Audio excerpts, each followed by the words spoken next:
We were talking about Alexey Navalny and you taking your precautions. Bellingcat was working on this film that was nominated and got the Oscar about Navalny. And in the film, we see him, for those of you who haven't seen it, you found out basically who were the FSB agents who set this all up, and you found out who they were, telephone numbers, everything. And in the film, the most astonishing moment is, I think, that Navalny is calling with the people who tried to murder him. We have a little clip here of that film, Navalny. Трусы. Даже область внутренняя, где вот трусы там, возможно, и там что-то было. И как бы тоже там замывали. Обрабатывали. So here we go. This is the moment that they themselves, the FSB agent, basically says, "Okay, I did it, and this is how I did it." What did you think when you saw this? So I knew Christo and Navalny and the filmmaker we were working with were going to sit down and film stuff. And Christo was at the time the CEO of Bellingcat, right? Yeah, and we just thought he'd probably phone up 4 or 5 people. They'd all hang up with him. And that would be it. And it'd be just like a little clip they could use in more of the FBK YouTube videos. So they called the first few guys up, which is, they sussed it and got it straight away.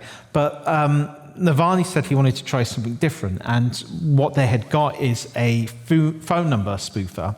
And they could basically spoof the number of the main FSB headquarters when they phoned up the next guy. So his caller ID would say it was coming from the FSB headquarters. And then Navalny just went into, and this call was about 50 minutes long, so you see a very short version of it in the film. We published the whole thing online. But he then just improvises just this whole interrogation for this guy.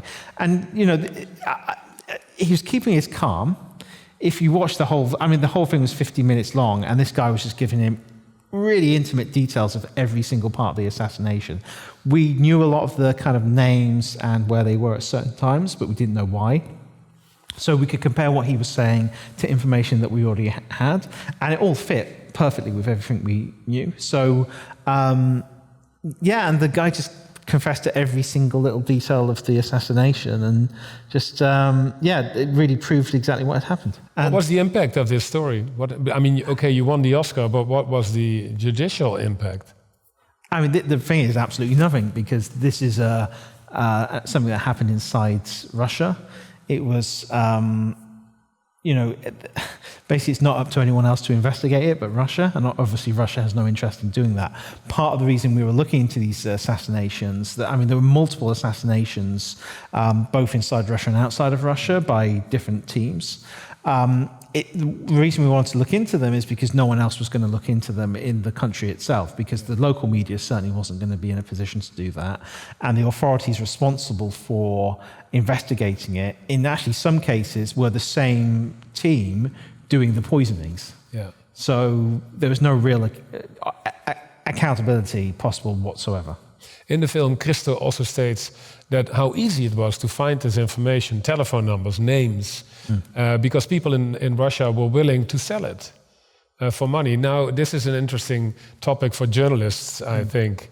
What is your idea on buying information to further your investigation? This was, in this case, it was something very unusual. It's not what we normally do. When we first did it, it was almost done as almost like a half a joke, because Christo's hobby was buying this data for his various projects. In Russia, you basically have a police state that's incredibly corrupt. So the police state will sell people the information that it's gathering on its citizens, and usually for a very small amount of money. So this would include government databases of like where people lived, and that stuff was available for sale. I read an article in the Financial Times from 12 years ago where they're talking about there being like a market in a town in Russia where people are just selling government databases burnt onto DVDs for people to buy. You can also buy people's detailed phone records, so we're able to do that for the suspects in various poisoning cases.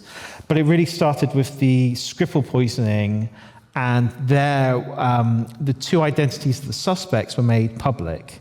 and a Russian newspaper was able to get a passenger list for the flight they came into the UK with, and there it showed their passport numbers, which were only 3 or 4 digits different, which, considering there were supposedly 2 individuals who were, private individuals, there should be no reason for that to be the case.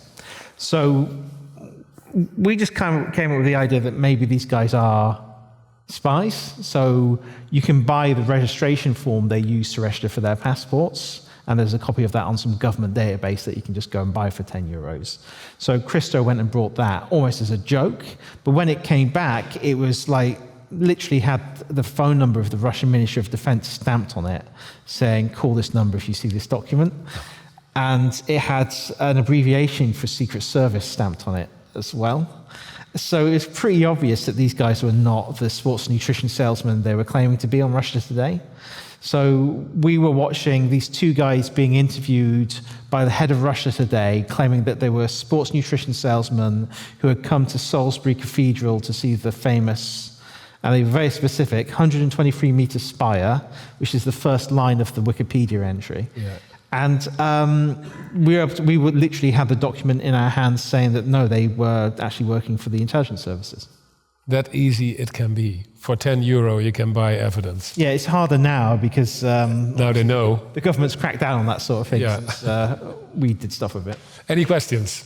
There are more, I know. Please stand up. I was just wondering what made you investigate Skripal's assassination poisoning attempt? Well, at the time, there wasn't that much information released about what happened, and we couldn't really do anything about it. Then, because there was the information that was published by the UK in terms of their identities, and then that still wasn't enough for us to do anything with that. But when those passport numbers were leaked in that flight manifest, that's what got us interested in the Skripal poisoning, because then we had something we could work with. And really, from that point onwards, it was just unpicking who these people were. In one case, we could do that through the documents that were available through these various sources.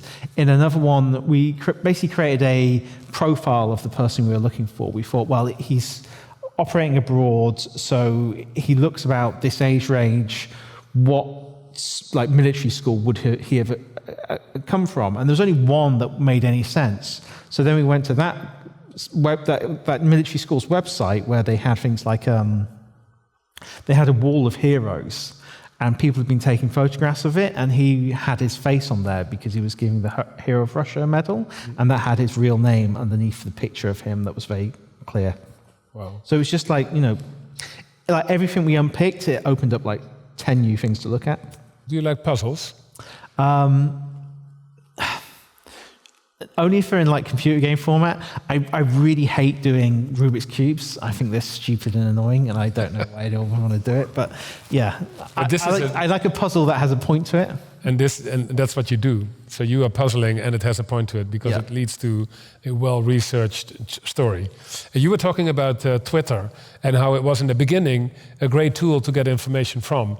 Now Twitter is X. The owner has changed. It's Elon Musk, and he is very powerful now in the US. Will have a position within the next government of President Trump. You can tell by the changes he's made to X that he has no idea what he's doing, because everything he's done to it.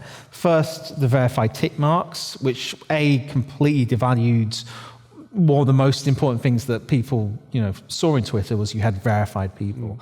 Plus, it also gave people a higher ranking in the algorithm. So for grifters, that was perfect.